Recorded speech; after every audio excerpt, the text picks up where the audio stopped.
In All That We Love, a comedy drama which premiered at the 2024 Tribeca Film Festival, Margaret Cho stars as a woman grappling with the loss of her family dog, sending her into a midlife awakening that affects everyone in her life. We spoke with Margaret, Tyler Ferguson, Kenneth Choi, and Missi Pyle about the bittersweet combination of joy and sorrow that comes with new beginnings at the film's premiere.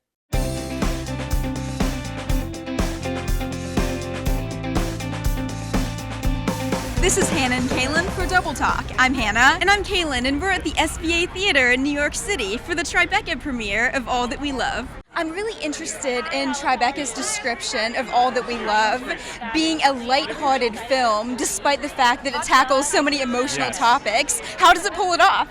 Well, it stars Margaret Cho, so that's how. True. And I think I'm pretty funny too. Yeah, I was going to say. Yeah, I'm not too bad. It has a really incredible cast. But, you know, I think it's just a slice of life, and life can be funny as well as tragic at the same time. Well, it's about grief and loss of a companion animal and how devastating that is. And I think people trivialize animal grief as somehow being less, but sometimes it can be so overwhelming. And, you know, it's about this woman who goes through that and really has to assess all of her life's choices, all of her life loves, with her daughter and her ex-husband and her gay husband and everybody she has in her orbit, and I think it's really profound. I don't know about you, but when you're in that dark tunnel, it's really hard to see that there's ever going to be a light, and you sit in your grief, and then you have to figure out how to get out of it. So you find the tools, you find the people, and then eventually you just see it, and you just move forward. Everything in life is difficult, and you have to find the joy and the humor in it. I think even in life, when you have tragedy, the best way out of it is a lighthearted kind of sense. You know, humor is there, so it gets humans over their trials and tribulations. And in cinema, it helps immensely. So there is a lot of touching, heartbreaking moments to it, but it's about her journey to try to overcome all of it. And usually with that, you need humor. Why do you think that infusing this story with comedy and laughter is the best way to tell it?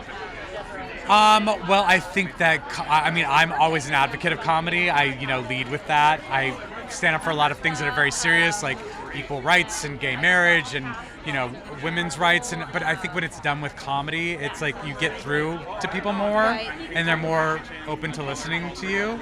So I always lead with comedy.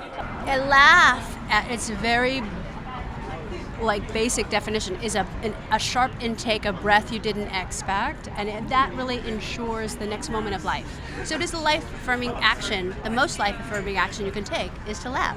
And I think in the best case scenario, after loss and grief can come new perspective and new beginnings. What does this film show us about that? Well, it shows how sometimes relationships just can't go on as they used to. It's it does fracture relationships between loved ones and family, and you have to figure out how to move on from there. And I think it's allowing ourselves to be imperfect and have those fractures, and then figuring out how to move forth from that. I think when we think about loss, we think, oh, it's the end. But really, it is just a space being cleared for something new to come in. And that's really the feeling of hope. And that's what this film really exemplifies. At the end of it, it's not as though everything is wrapped up in a nice, neat bow. Everyone just gets to a place where they can start again. So this film is really about starting over. It's about redemption. And I think that's the greatest part. When you reach the pinnacle, it's one thing. But when you're ready to start your journey, that's kind of the most exciting part. And that's when audiences kind of root for the people.